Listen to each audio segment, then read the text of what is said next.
Tender आपका यही है घुमा फिरा कर।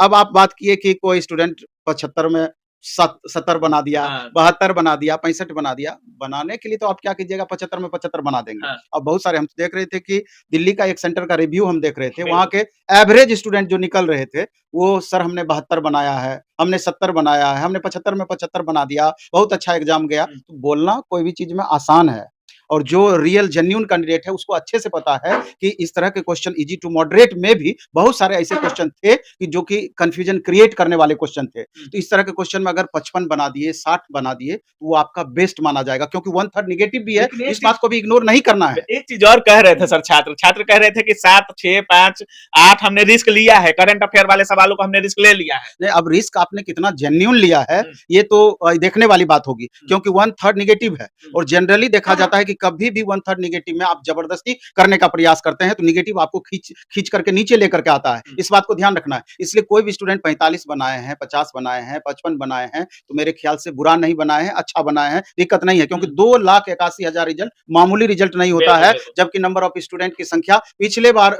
तुलनात्मक रूप से देखा जाए 20-22 लाख, 23 लाख के करीब है। उसमें अगर देखेंगे कि स्टूडेंट कितने प्रेजेंट हो रहे हैं, यहाँ पर भी 20-25% स्टूडेंट एब्सेंट आपको दिखेंगे। हुँ, लगभग 70 से 75% स्टूडेंट आपका प्रेजेंट रहे हैं हुँ, और उसमें भी आप देखेंगे उसका आधा से कम ही स्टूडेंट ऐसे होंगे जो कि एकदम सीरियसली तैयारी कर रहे होंगे। हुँ। उसमें भी आधा ऐसे बच्चे होंगे फॉर्म भर दिए, आईटीआई हमने कर रखा है, प्राइवेट कंपनी में काम कर रहे हैं, बहुत ज़्यादा सीरियसली तैयारी नहीं कर रहे हैं। तो कॉम्पिटिशन किसी भी एग्ज़ाम में जब भी होता है, 20 से 30% स्टूडेंट के बीच ही होता है। हुँ। तो उस हिसाब से सही है। सर अब अभी तक तो हुँ, कह रहे हैं कि ईज़ी टू मॉडरेट है। हुँ। लेकिन पिछले बार भी देखा जा रहा था कि जैसे-जैसे एग्ज़ाम बढ़ते जा रहा था दिन, लेवल बढ़ते जा रहा था सर। क्या इस बार भी लेवल बढ़ सकता है क्या? क्यों नहीं बढ़ सकता है? बिल्कुल भी संभावनाएँ रह सकती है और हर बार ऐसा देखा गया है कि शुरुआत में आपका आसान पूछा हाँ, और धीरे-धीरे उसका लेवल आपका बढ़ रहा है। बढ़ रहा है, तो हाँ। इससे हम ये कहना चाहेंगे जो अपकमिंग छात्र हैं, जो कि अगले दिन बैठने वाले एग्ज़ाम में या छात्र हैं टेक्नीशियन आरपीएफ वाले होंगे। नहीं, इसी एग्ज़ाम की हम पहले हाँ, बात कर रहे हैं, तो उनको घबराना बिल्कुल भी नहीं है। अगर क्वेश्चन टफ पूछ दिया आपके सिटिंग में, तो उसका कट ऑफ भी आपका बनिस्बत उसी हिसाब से फ्लक्चुएट करेगा। हुँ, कम क्वेश्चन में ही आपको मार्क्स ज़्यादा आएँगे। हुँ, नॉर्मलाइज़ेशन का यही फ़ॉर्मूला होता है।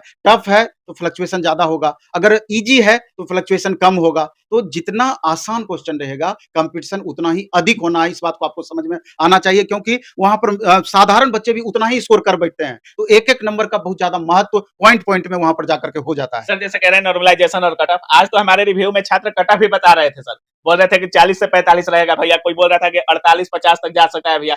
मतलब बोल रहे थे कि ईज़ी है, कट ऑफ थोड़ा डाउन भी रह सकता है क्योंकि अब्सेंट बहुत ज़्यादा छात्र कर रहे हैं। बात है कि अब यूट्यूब पर इतना ना कट ऑफ देख चुके हैं बच्चे हाँ, कि अब खुद अनुमान लगाने लगा लगे लेते हैं। हाँ, खुद अनुमान लगा लेते हैं कि इस तरह का क्वेश्चन पूछा तो कितना तक कट ऑफ हाँ, जा सकता है, अपने कैलकुलेट कर लेते हैं। हाँ, ये उनकी कुशलता या कुशाग्रता कहिए हाँ। में वृद्धि हुई है जिसके बल पे वो ऐसा कर लेते हैं। उतना ही रह सकता है क्या? कोई ज़रूरी नहीं है कि उतना ही रहेगा, अभी तो 2 दिन का 3 दिन का एग्ज़ाम बाकी है, 29 तक का एग्ज़ाम आपका है, बिल्कुल, बिल्कुल। पहले सारा सीटिंग हो जाएगा, हाँ, तब एक्चुअल स्थिति निकल कर के आएगी कि कट ऑफ ओवरऑल कितना रह सकता है। और कितने छात्र एग्ज़ाम में बैठे हैं ये भी मायने रखता है। तो ये तो जैसे कि कभी भी आप कट ऑफ तय करते हैं तो number of student, number of vacancies, question का लेवल, नंबर ऑफ स्टूडेंट कितने अपीयर हो रहे हैं, सब मिला करके ही आप कट ऑफ बनाते हैं या कट ऑफ का कैलकुलेशन बिल्कुल। करते हैं।